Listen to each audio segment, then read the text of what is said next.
Yes, students, today we are going to learn chapter 2 of class 10th science. Name is acids, bases and salt.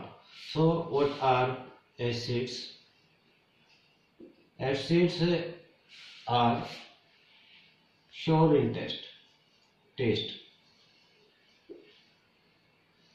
Base are bitter in taste. Bitter means kadwa. And salt are salty in taste.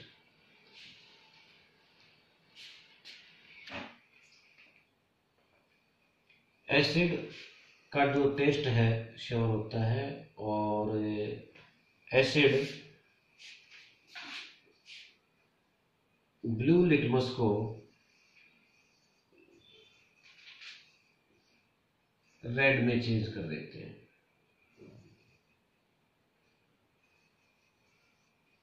और bitter ये यानी कि base red litmus को blue में change कर देते हैं। और साल्टी ये जो लिटमस पेपर है इसको इसमें क्या होता है, कोई चेंज नहीं होता, देयर इज नो चेंज। सो अभी तक हमने 7th क्लास तक यही चीजें सीखी थी कि एसिड ये होते हैं, बेस ये होते हैं और साल्ट ये होते हैं। अब लेबोरेटरी में हमें कैसे पता चलेगा कि एनी सब्सटेंस इज एसिडिक और बेसिक और salty? How can we identify? So for this we have indicator. What are indicators? Indicators are the substance which tells any substance is acidic, basic or salt. तो indicators क्या हैं? वो substance हैं जो हमें बताते हैं कि कोई भी substance इसमें मिलाते हैं कि वो substance acidic होते हैं, basic या कैसे साल्टी होते हैं। इंडिकेटर दो तरह के होते हैं, एक है नेचुरल और नंबर 2 सिंथेटिक इंडिकेटर। और एक और होते हैं ऑल्फैक्टरी। नेचुरल जो हमें नेचर से मिलते हैं, सिंथेटिक इंडिकेटर जो लेबोरेटरी में बनाए जाते हैं। ऑल्फैक्टरी का मतलब है स्मेल, सूंघने से पता लगा सकते हैं, यानी किसी सब्सटेंस को उसमें डाला जाता है तो उसकी स्मेल चेंज हो जाए। अच्छा, एग्जांपल क्या है? What are the examples of natural indicators? Natural indicators like turmeric. आपने देखा होगा कभी आपके कपड़ों पर हल्दी का कोई दाग लग जाए या सब्जी का कोई दाग लग जाता है तो जब उसके ऊपर साबुन लगाते हैं तो उसका कैसा कलर आता है? Red colour. ये सब आपने ऑब्जर्व किया होगा। टर्मरिक और coloured petals of flowers, red cabbage. और सिंथेटिक इंडिकेटर दो जो लेबोरेटरी में बनाए गए हैं, जिनका नाम है मिथाइल ऑरेंज और दूसरा है फिनोल्फ्थलीन।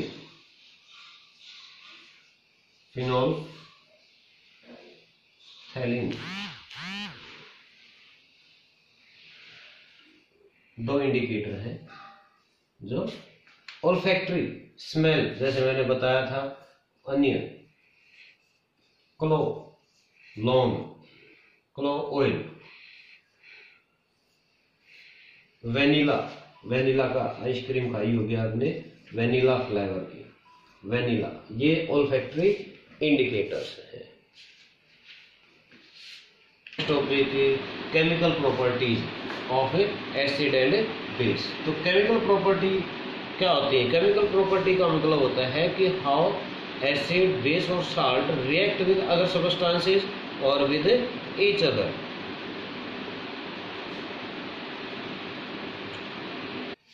अब है आपकी बुक में एक टेबल दी हुई है, टेबल 2.1, जिसमें आपको 4 तरह के चीज़ें बताई गई हैं कि एसिड और बेस जब ये रिएक्ट करते हैं किसके साथ, रेड लिटमस, ये रेड लिटमस क्या है, इंडिकेटर, ब्लू लिटमस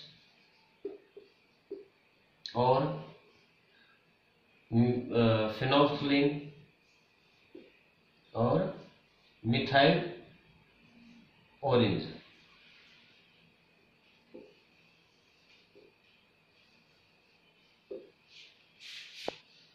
आपकी बुक में एक्टिविटी 2.1 जो दी गई है उसमें कहा गया है कि कई साल्ट लेने हैं आपको, जैसे HCl, H2SO4 और जैसे एसिड है, कुछ बेस लेने हैं, sodium hydroxide, magnesium hydroxide etcetera. तो उनका इन सब के साथ टेस्ट करना है। मैं ओवरऑल आपको लिखवा देता हूँ, आप बुक में नोट कर लेना कि जो एसिड रेड लिटमस के साथ रिएक्ट करता है तो उसमें नो चेंज, और जब ये एसिड ब्लू लिटमस के साथ रिएक्ट करता है तो ब्लू लिटमस का कलर कैसा हो जाता है, रेड। और एसिड जब फेनोल्फिन के साथ रिएक्ट करता है कलरलेस कर देता है।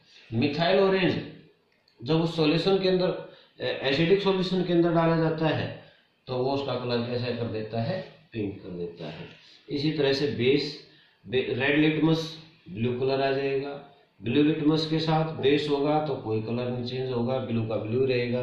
अगर फेनोल्फिन के साथ करेंगे तो उसका पिंक कलर या रेडिश कलर आ जाएगा, रेडिश पिंक हो जाएगा। और मिथाइल ऑरेंज के साथ बेस का कलर कैसा रहेगा, येलो कलर रहेगा।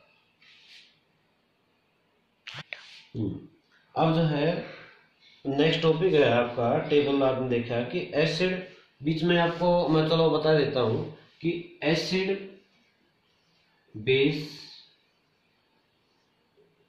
की आप आइडेंटिफिकेशन कैसे करोगे। आपको कोई भी नाम दिया गया है, सिंपल आइडेंटिफिकेशन है कि उसके पीछे हाइड्रोक्साइड आयन लगा होता है, OH। एसिड, एसिड गिने चुने हैं आपके, लिमिटेड हैं, जैसे HCl hydrochloric acid, sulphuric acid H2SO4 और एक है नाइट्रिक एसिड HNO3। कभी कभी CH3 COOH एसिटिक एसिड भी यूज हो जाता है। इनके अलावा 10th क्लास में शायद ही कोई एसिड मिलेगा आपको, hydrochloric acid, sulphuric acid, nitric acid और एसिटिक एसिड। और हाइड्रोक्साइड यानी कि बेस, बेस क्या है, जैसे मैं पहले बता रहा था कि आपको हाइड्रोक्साइड, जैसे sodium hydroxide, magnesium hydroxide, calcium hydroxide etcetera. इसका मतलब क्या है, उनके पीछे हाइड्रोक्साइड आयन मिलेगा लिखे तो वो क्या है, बेस है। और बाकी इनके अलावा क्या है, साल्ट है। कि उस साल्ट में क्या आइडेंटिफिकेशन हो गया, तो साल्ट में क्या होगा, एक मेटल होगा और एक नॉन मेटल होगा, वो उनके साथ कॉम्बिनेशन होगा। जैसे CaCO3 ये मेटल है, ये ग्रुप ऑफ मेटल है। तो इस तरह से हम किसकी आइडेंटिफिकेशन कर सकते हैं, साल्ट की आइडेंटिफिकेशन कर सकते हैं कि साल्ट क्या होता है। अब है chemical properties of acids, basis and salt. तो इनकी केमिकल प्रॉपर्टी क्या है। केमिकल प्रॉपर्टी का मतलब क्या होता है कि वो कैसे रिएक्ट करते हैं, किसके साथ जनरली रिएक्ट करते हैं, या तो ऑक्सीजन के साथ रिएक्ट करेंगे, या वाटर के साथ रिएक्ट करेंगे, या किसी मेटल के साथ रिएक्ट करेंगे, या क्या होगा, एक दूसरे के साथ एसिड बेस के साथ और बेस एसिड के साथ रिएक्ट करेंगे। और या फिर एसिड किसके साथ रिएक्ट करेगा, एसिड किसके साथ कर सकता है, साल्ट के साथ, या बेस साल्ट के साथ कैसे रिएक्ट करते हैं, ये चीजें हमें देखनी है, ये इनकी केमिकल प्रॉपर्टीज होती हैं। तो सबसे पहले हम देखते हैं कि एसिड मेटल के साथ कैसे रिएक्ट करता है, how acid reacts with metal. Acid react with metal, तो क्या होगा इसमें, तो salt plus hydrogen gas release होगी। एग्जांपल लेते हैं, जैसे HCl, जब मेटल जैसे जिंक ले लिया हमने, जिंक के साथ रिएक्ट करता है तो साल्ट क्या बनेगा, जिंक क्लोराइड, और हाइड्रोजन गैस निकलती है। इसी तरह से नंबर 1, नंबर 2। अब बेस मेटल के साथ कैसे रिएक्ट करते हैं, बेस प्लस मेटल, तो क्या होगा, नो रिएक्शन, कोई रिएक्शन नहीं होती। फिर भी क्या होता है, तो कुछ हाई रिएक्टिव मेटल होते हैं, जैसे हम क्या कहते हैं, सोडियम हाइड्रोक्साइड, जब किसके साथ, ये सोडियम हाइड्रोक्साइड किसके साथ रिएक्ट करता है, जिंक के साथ जब रिएक्ट करता है तो सोडियम जिंकेट बनता है, Na2ZnO2 प्लस हाइड्रोजन गैस, इसका नाम है सोडियम जिंकेट। रिएक्ट करके सोडियम जिंकेट बनाता है। अब आगे है टॉपिक आपका कि मेटल, नंबर 3 पॉइंट पर था मेटल कार्बोनेट या मेटल हाइड्रोजन कार्बोनेट, कि जब कैसे रिएक्ट करते हैं, किसके साथ, एसिड के साथ कैसे रिएक्ट करते हैं, तो क्या बनेगा, साल्ट ऑफ मेटल, जो भी मेटल का ये कार्बोनेट है, plus water plus carbon dioxide, ये चीजें बनती है। जैसे सोडियम कार्बोनेट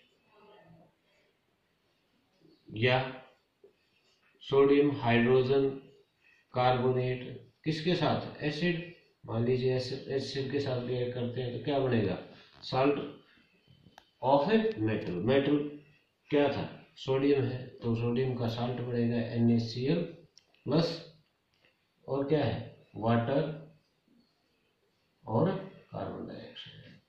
कोई भी कार्बोनेट हो, कार्बोनेट CO3 मेटल का हो या मेटल हाइड्रोजन कार्बोनेट का हो, तो उसमें क्या होगा, साल्ट बनेगा, वाटर बनेगा और कार्बन डाइऑक्साइड बनेगा। नेक्स्ट है नंबर 4, एसिड और बेस आपस में कैसे रिएक्ट करते हैं, एसिड और बेस जनरली है, जनरल बात है, साल्ट प्लस वाटर बनता है। तो जैसे HCl plus sodium hydroxide, base हो गया साल्ट NaCl प्लस वाटर। इस रिएक्शन को न्यूट्रलाइजेशन रिएक्शन भी बोलते हैं। ये न्यूट्रलाइजेशन रिएक्शन भी इसको कहा जाता है। नंबर 5, जब मेटल ऑक्साइड किसके साथ रिएक्ट करते हैं, मेटल ऑक्साइड जब एसिड के साथ रिएक्ट करते हैं तो भी साल्ट प्लस वाटर रिलीज होता है। अब इससे आपको क्या पता चला कि मेटल ऑक्साइड का नेचर क्या है, कैसा है, तो मेटल ऑक्साइड का नेचर कैसा होगा, बेस होगा, क्योंकि बेस ही एसिड के साथ रिएक्ट करके साल्ट और वाटर बनाता है। कई बार एग्जाम में क्वेश्चन भी आता है ये। अब हम कहें non metal oxide plus base, ये क्या बनाएगा, ये भी साल्ट प्लस वाटर बनाएगा। तो नॉन मेटल ऑक्साइड है, बेस के साथ रिएक्ट करेगा साल्ट और, इसका मतलब नॉन मेटल का ऑक्साइड कैसा होता है, एसिडिक होता है, और ये कैसा होता है, बेसिक होता है। ये आपने देखी है कि इनके साथ ये कैसे रिएक्ट करते हैं।